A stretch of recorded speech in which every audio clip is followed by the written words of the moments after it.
मो परिचय हूँ गंगाधर झाली मर्दगोड़ ग्राम बासिंदा। तो आम आसलु सका आम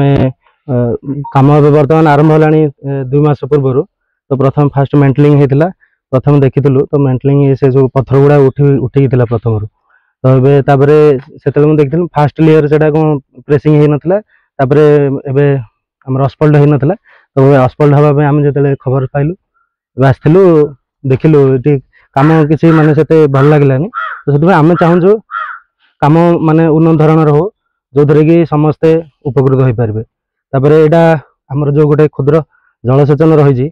झरनई डैम जो कहते तो तार भी कम आसी तो तापर निर्भर समस्ते अंचल समस्ते पाख उस्ताली ग्राम हो चिंगुड़ी खोल ठू नहीं आमर चंदनपुर मर्दगुड़ समस्ते आपर निर्भरशील जलसेचन पर।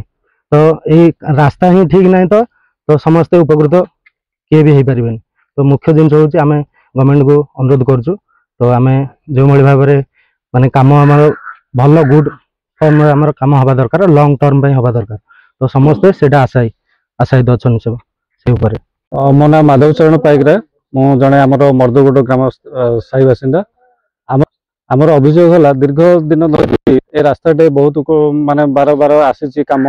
बहुत कंट्राक्टर आसी कर खराब कम कर पलाऊँ 6 मास भी जाऊन तेणु आमर अभियोग है एकमात्र जे रास्ताटा किपर जो 1.5 इंच थिकनेस बर्तमान रखी आम सरकार निवेदन करुँ तार थिकनेस टी बढ़ातु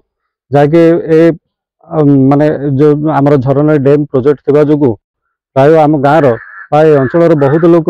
ए झरना डैम उपरे माने निर्भर करते एटार गो फार्म गोटे रही। तेणु आगु आगु बहुत गोटे डेभलपमेंट होबार अच्छे तेणु आम सरकार निवेदन करुँ जे यार थिकनेसटा बढ़ातु जहाँद्वारा बहुत दिन स्ट्रंग गाड़ी बस मोटर सब यातायात हो पार और लोक सुविधार जापर यह ही आम सरकार निवेदन करुँ। प्रदीप कुमार घोष मर्दगोड़ पंचायत बास